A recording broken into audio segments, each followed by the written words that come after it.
আল্লাহর রাসূল বলেন, ইজা সাররাতকা হাসানাতুকা ওয়া সাআতকা সাইয়্যাতুকা ফাআনতা মুমিন।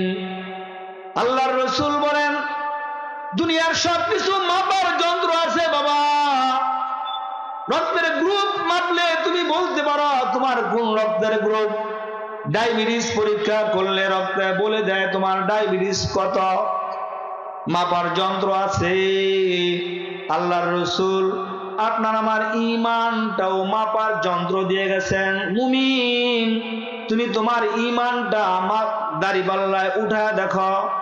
ঈমানের মাপকাঠি যেটা আছে এটা তুমি উঠায় দেখো, তোমার ঈমান কোন পজিশনের।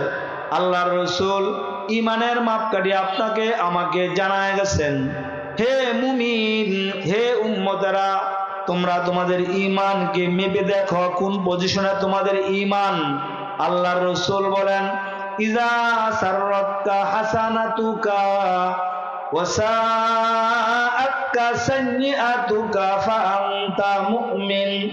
আল্লাহর রাসূল বলেন, যখন মুমিন তোমার দ্বারা কোনো নেক কাজ সংগঠিত হয়ে যায়, ওই যে দিনই মাহফিলে আসলাম, ওই যে এই মাহফিলে বসলাম, আখিরি মোনাজাত পর্যন্ত যদি বসার সুযোগ আমার হয়ে যায়, আমার ঈমান বলে আমি একটা নেক কাজ করলাম, আমার ঈমান যদি, আমার মন যদি খুশি হয়ে যায় যে একটা দিনই মাহফিলে বসলাম, গুনাহ মাফের মাহফিলে বসলাম, জান্নাতের টুকরা বাগানে বসলাম, উলামায়ে কেরামের সোহবতে বসলাম, যদি আপনার দিল খুশি হয় এটা ঈমানের একটা আলামত।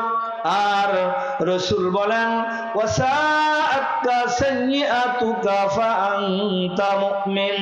আল্লাহর রাসূল বলেন, আর যদি তোমার দ্বারা কোনো গুনাহ হয়ে যায়, গুনাহ হয় নাই বটে কিন্তু নেক কাজ সংগঠিত হয় না, এমনটাও যদি হয়, আর তোমার দিলে যদি চোট লাগে, কিরে আমি না মুমিন, আমি না কালিমা পড়েছি লা ইলাহা ইল্লাল্লাহু মুহাম্মাদুর রাসূলুল্লাহ, আমি বিশ্বাস করি আল্লাহ এক, আমি বিশ্বাস করি মৃত্যুর পরে আবার আল্লাহর সামনে আমাকে দাঁড়াইতে হবে, তাই এই পৃথিবীর জমিনে গুনার কাজ করা যাবে না, নেক কাজ ছাড়া যাবে না। আল্লাহর হুকুমগুলি যথার্থভাবে পালন করা আপনার আমার জন্য ফরজ জিম্মাদারি। তাই যদি আপনার আমার দ্বারা কোনো গুনাহ হয়ে যায়, কোনো ফরজিয়া ছুটে যায়, পেরেশান হয়ে যাবে মুমিন, না না না, এটা কাম্য ছিল না, আমার দ্বারা গুনাহ